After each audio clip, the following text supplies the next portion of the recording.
Haleluya, ndagusuje mu izina rya Yesu. Gubwa neza, Imana iguha umugisha. Reka mbere yuko dutangira dusenge twiragize Imana.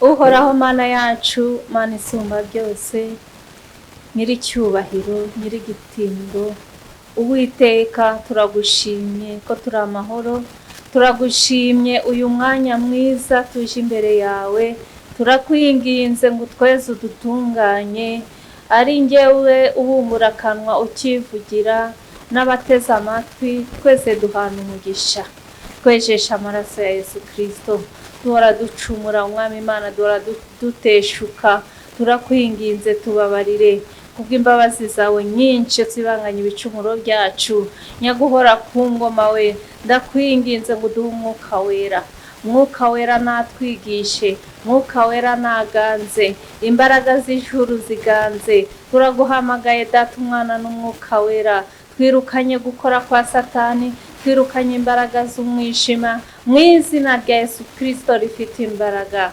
Urakoze uragahora ku ngoma kuko utwumviye, ni mu izina rya Yesu nsabye nizeye, amen. Shalom shalom. Tugiye kwiga uburyo butatu wasengamo bikihutisha viziyo yawe.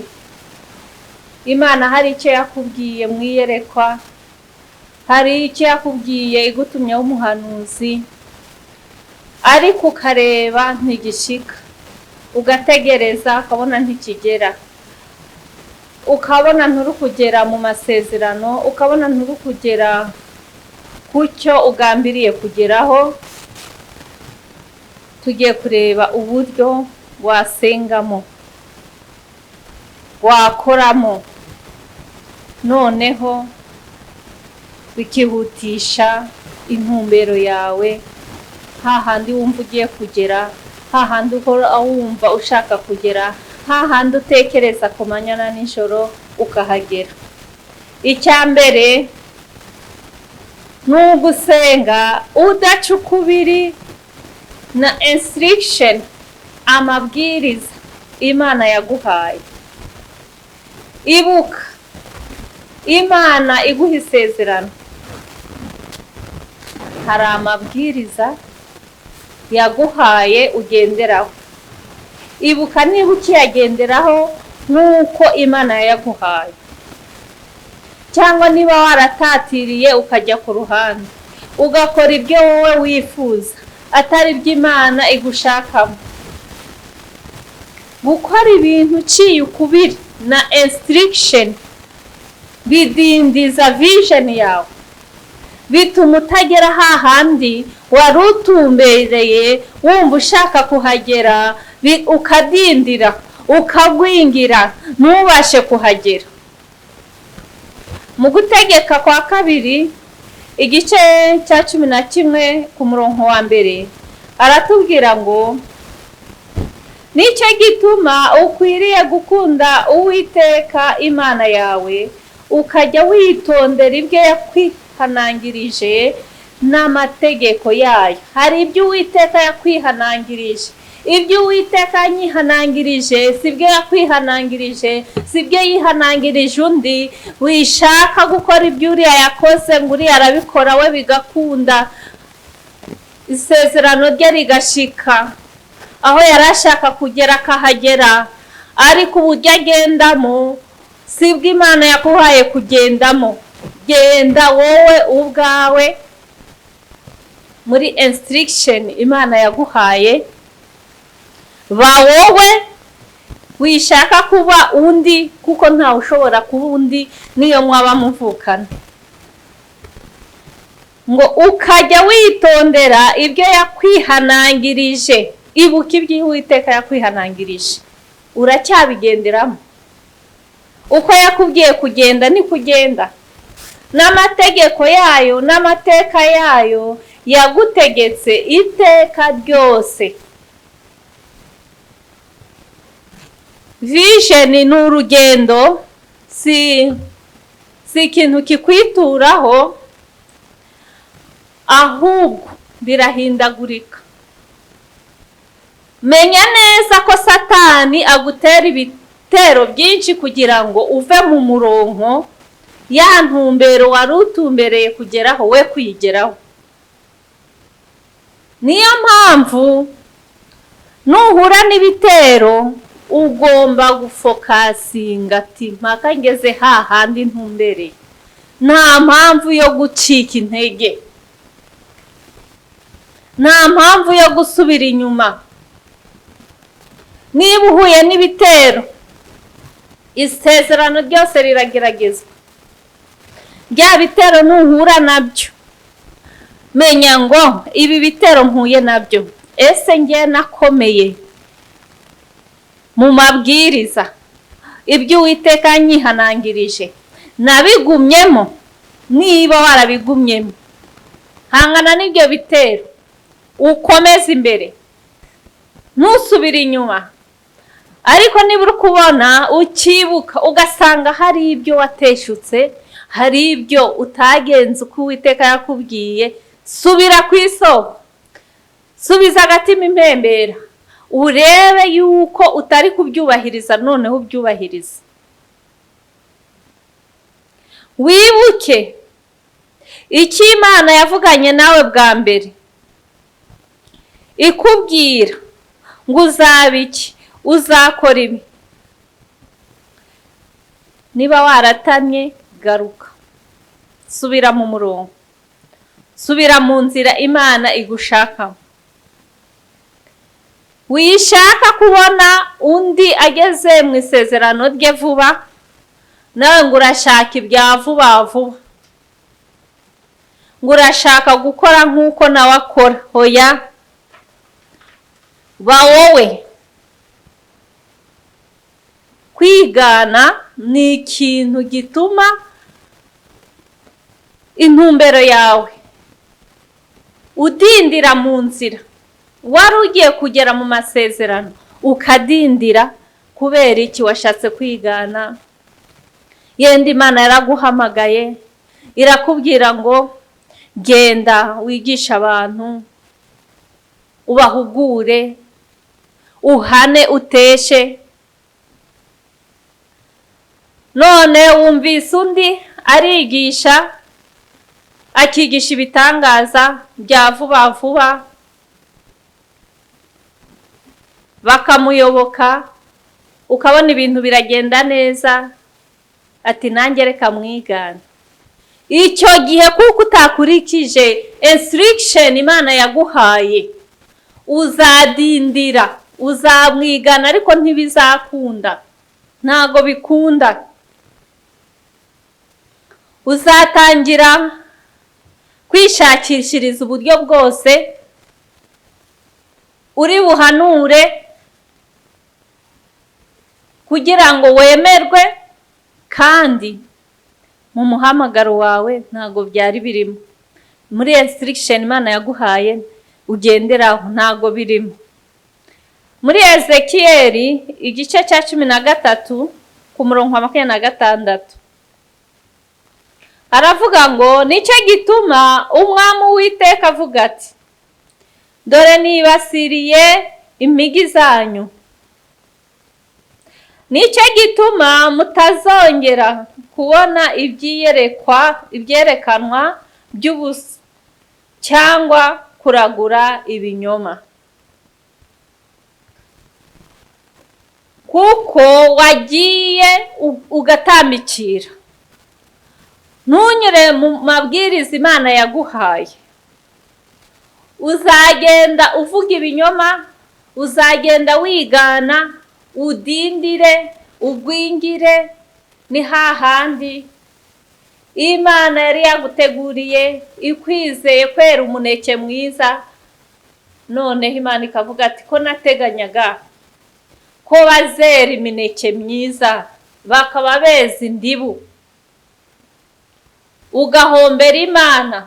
Icyo Imana yari igushakaho ntukigereho, uko yaguteguriye ibyo uzayikorera ukanyura ku ruhande, ukabona nturi kugera kuri ya ntumbero.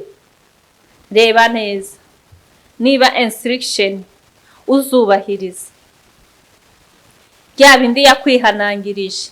Reba ko ntacyo wibagiwe, reba ko ntacyo wirengagije, usubire ku isoko. Ikindi cya kabiri gishobora kwihutisha viziyo yawe, hahandi wari ukumva ugiye kugera, hahandi ugambiriye kugera, ya ntego ushaka kugeraho ukayigeraho vuba, ni ugukurikiza instruction cyangwa kumvira ubuyobozi bw'igihugu. Igihe cyose utazumvira umubyeyi, igihugu ni umubyeyi. Mu gitabo cyo Kuva igice cya 20 umurongo wa 12 ngo wubahe so na nyoko kugira uramire mu gihugu.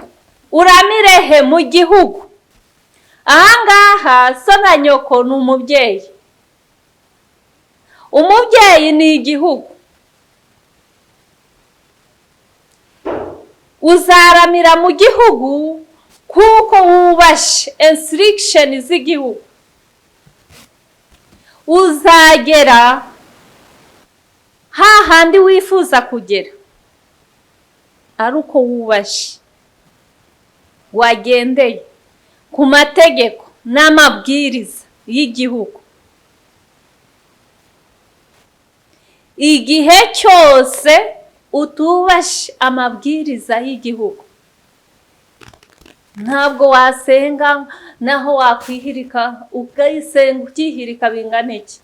Ntabwo Imana ibasha kukugeza kuri cya kindi yakubwiye, kuko iri ni ijambo ry'Imana. Nushaka gutera imbere, ubahiriza amabwiriza, uyagenderemo. Reba neza, urebe ko amabwiriza y'igihugu yagenderamo neza, n'umutima ukunze, kuko yuvomye wanga uvoma ibiroha. N'umutima ukunze ukeye imbere y'Imana, ikareba mu mutima ikabona nta kantu karimo na gato karimo kutumvira, ukagera kumvira kuzuye. Ya Mana ireba hiherereye mu mutima izakugororera, izakugeza heza wifuza kugera. Nushaka kugira ngo wubahirize neza amategeko, ugomba kuyamenya, kuko hari igihe wayica kubera kutayazi. Hari igihe wabura kumvira kubera ignorance, utabizi. Ndagira ngo nka gahunda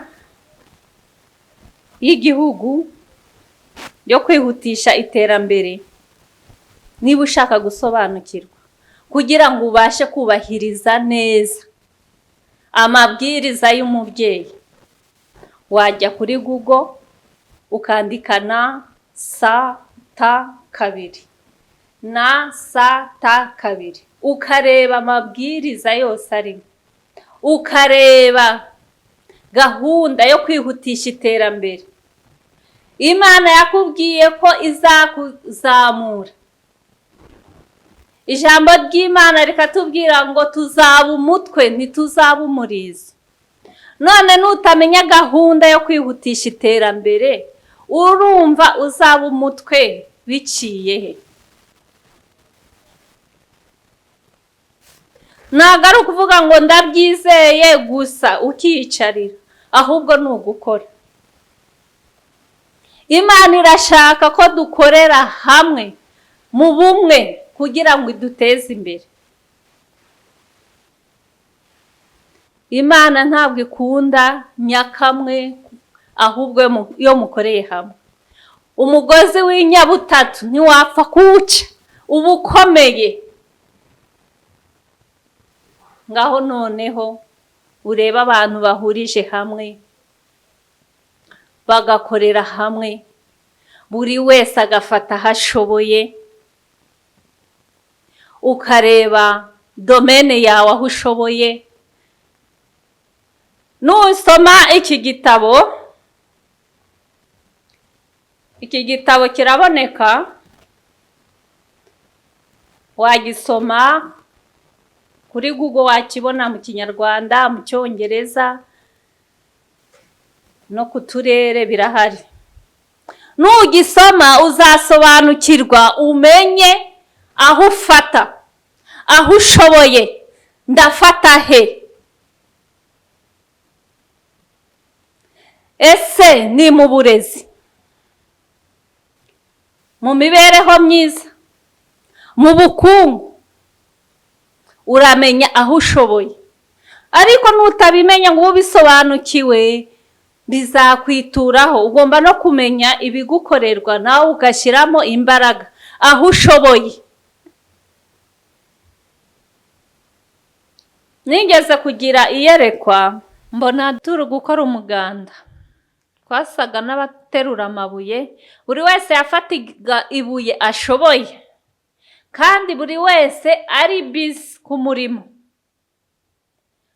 Buri wese yaromborezaga imbere ye agakora ibyo ashinzwe, hanyuma duhurira hamwe dushoje umuganda. Imana yashaka kumbwira ngo buri wese yakora ibyo ashoboye, ariko tugahuriza hamwe. Nutamenya guhuriza hamwe, iterambere rizakugora. Niba gahunda ari iyo kugira ngo twongere ibyoherezwa hanze, export iruta import, ugashaka gukora uri nyakamwe, n'ibiguhaza ntibizaboneka. Iyo utabisobanukiwe rero bikwituraho, ukavunika, bikakubera umutwaro. Niyo mpamvu icyambere ari amakuru. Iyo wamaze gusobanukirwa, kubahiriza amabwiriza y'umubyeyi biroroha. Icya gatatu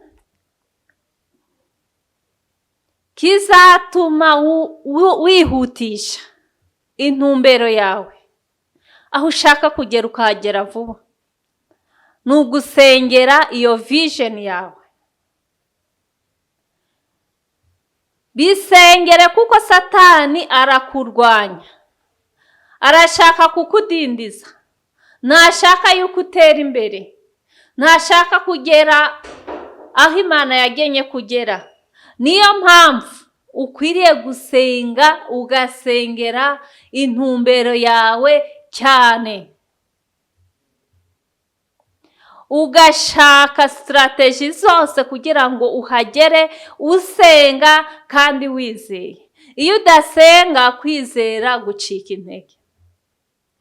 Iyo ufite iyerekwa nturisengere, riradindira, ukaguma muri ndategereje, ukazarinda usaza utararigeramo. Ibyo wifuje kugeraho utarabigeraho. Kubera iki? Ntufate ibihe byo gusenga, ntufate ibihe byo kwinginga ngo wingingire ryayereka ufite, kandi bikomeze kwizera kwawe. Uca intege Satani n'abadayimoni bashaka kukudindiza. Gukora ni kimwe, no gusenga ni ikindi. Ntabwo kimwe cyakora cyonyine. Ugiye gukora udafite kwizera, udafite gusenga, ntabwo wabigeraho ngo Imana igushoboze kugera kuri cya kindi yakubwiye. Udasenga. Nanone usenze ukicecekera ukagumaho ntukore, bizarangira uvuga ati Imana yarambeshe, ntibishika. Nuko utasenze.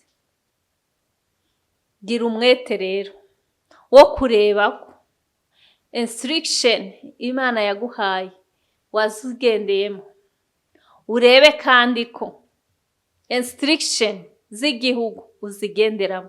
icya gatatu,